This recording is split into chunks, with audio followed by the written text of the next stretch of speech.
appear to be in control for at least 65, 70 minutes, and then the bottom sort of falls out on you. What are your thoughts on it? Yeah, I agree. I think kind of coincides with a soft penalty kick call that the problem I have in this situation is there's 3 other situations that are no less contact than that, and he always looked at us as if we're diving. The whole time he says play on every time one of our guys is in a situation like that and gets a moderate amount of contact and goes down. For him, it's always diving. Mickey early, it was others along the way. But in this one, he decides he wants to change the game. And that's, I don't know, for me, that's tough. Then we have to be more resilient in the situation when it happens. And yeah, we gave up a goal and went to 1-1, and we've got to be able to compose ourselves or recompose ourselves, reassert ourselves into the game, get on the ball. And again, one play at a time, try to grab back hold of the game and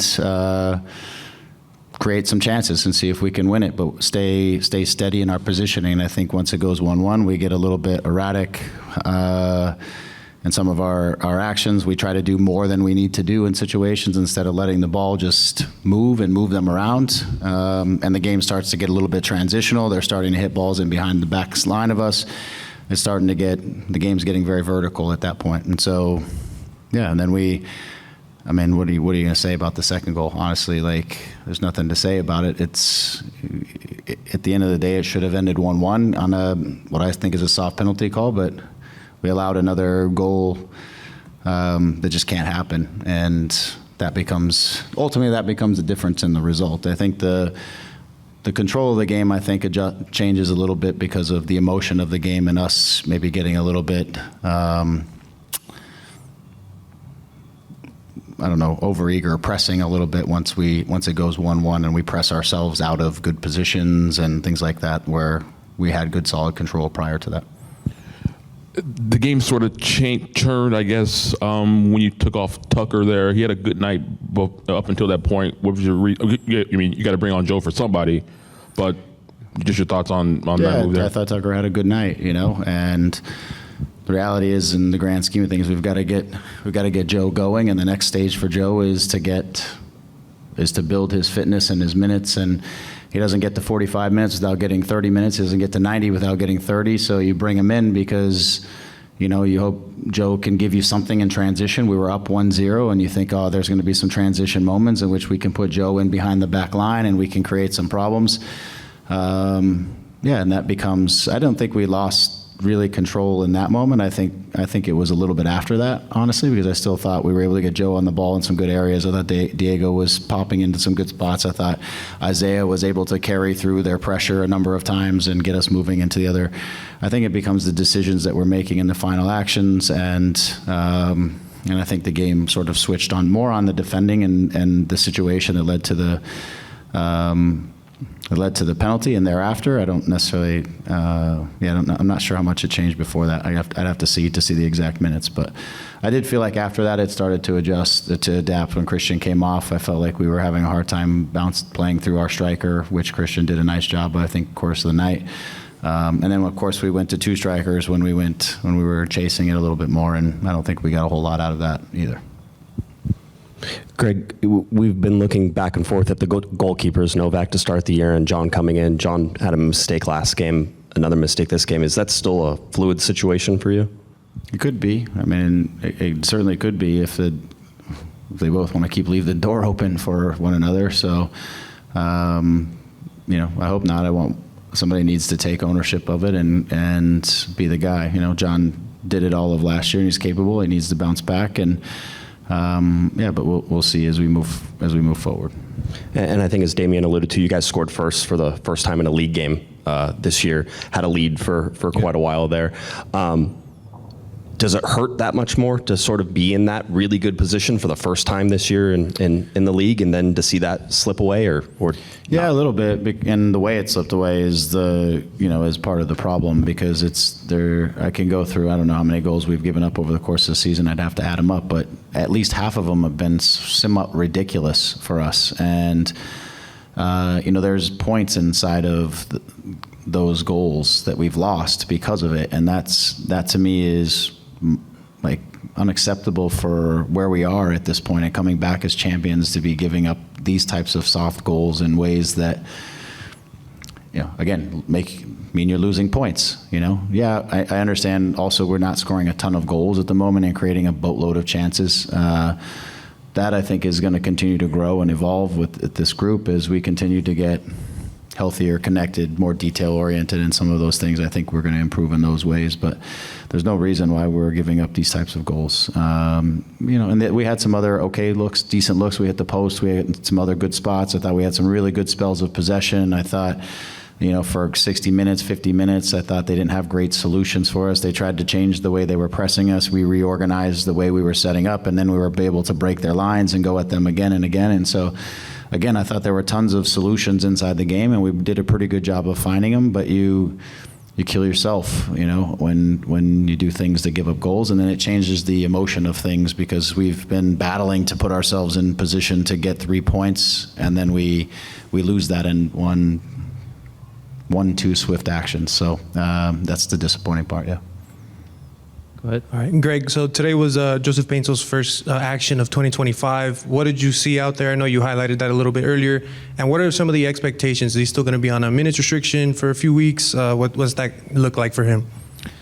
Yeah, I mean, I think he looks good moving-wise. I think he's going to continue to have to be sharp. He hasn't played a game since the MLS Cup, so it's been a while since he's had real match minutes, and so I think those things are going to come. It's for Joe. He's almost like he's in a preseason, but the rest of us are in the season, and we're in a season where we need to kick it into gear real fast. So I think it's just for him to establish a rhythm, get inside of the group, get aggressive about his plays. Sometimes he slows down the ball. Want to see him continue to speed up the game, and I think he's going to get there. It's a matter of getting rhythm and getting going. And his preseason is going to be out there for everybody to see. He doesn't get to do it out in Coachella where you get to make mistakes and you get to do things and it's free and all that. Now, unfortunately, he has to go through it in the preseason or in the regular season while the team is pushing to get on the right side of some of these results. So, but he's a pro and he's a hell of a player. So we'll work through it.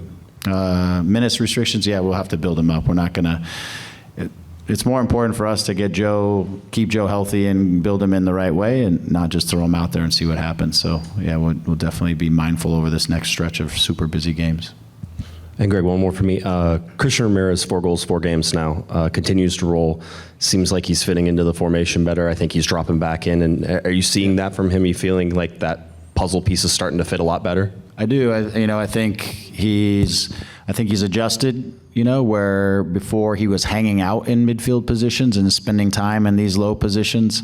I think now he's starting in high positions, and when we need him, he's arriving into the position, linking up the play, and then getting out. And then that's putting him in better positions when we do get into final actions where, he's able to work the spaces behind the center backs and get himself into good scoring positions. So, yeah, I think he's adapting to the group and the needs of our group. We need to keep providing him with opportunities, and hopefully he'll keep finding the back of the net. It's good to get him into rhythm, and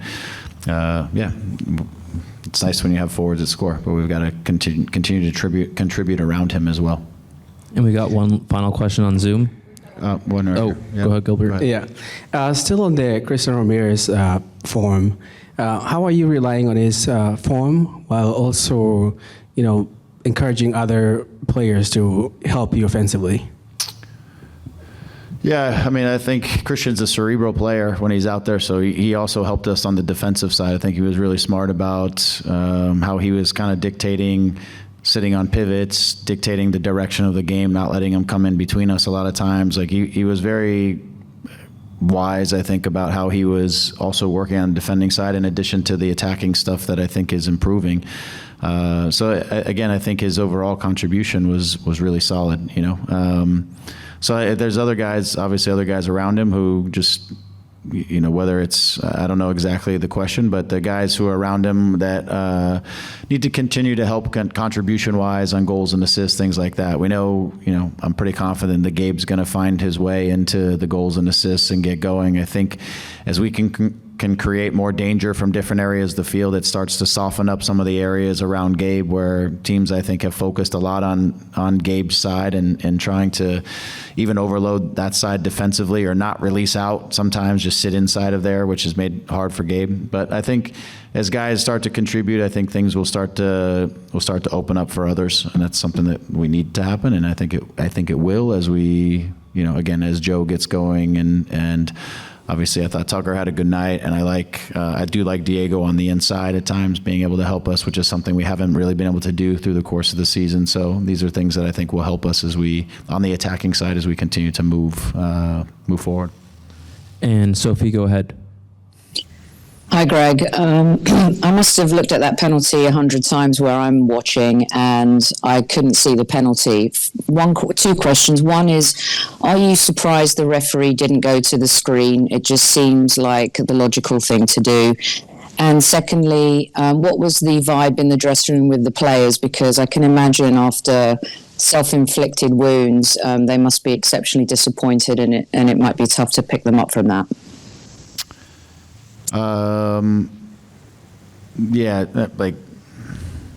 To me, the only reason you call that is because you're antsy and you want to get involved in the game and you want to make a call. There's really like a tap on the heel, and the player obviously kind of throws himself onto the ground. It's at the corner of the box. It's not going anywhere. There's nothing there. It's again, once you make the call, the threshold to change the call is so extraordinary that it becomes almost a waste of time. Like if there's any contact at all, they're just not going to change it, right? And so that becomes the issue. And then it's the people in his ear that are telling him one thing or another. They're the ones that would have to advise him to go to actually look at it if they think that he clearly and obviously, which should be a high threshold, got it wrong. And if they said to him, it's extraordinarily soft and you shouldn't have made the call, but he did get a piece of him, he still can't change it. So once it's called, and that became the issue. As far as the group, yeah, they're frustrated because again, I thought they had a good stretch of the game tonight, and I thought there was some good performances to a point where we have the self-inflicted wounds, and then I think that is starting to wear a little bit because it's obviously not getting results, especially at home, becomes emotional in terms of the energy in the group and the team. So I don't, as I said to them, and I think, and they see it, it's not so much that we're like playing poorly through the games, because it's like from box to box, we've been okay. In all of these games, we really haven't been played off the field in any of these games. It just comes down to mistakes and the way we're giving up goals, and the fact that we're not scoring more goals than we're giving up, which is going to be a work in progress. So, I think the frustration is just, it's the results and it's the way we're giving up goals as much as anything. All right, thanks. Thanks, Greg.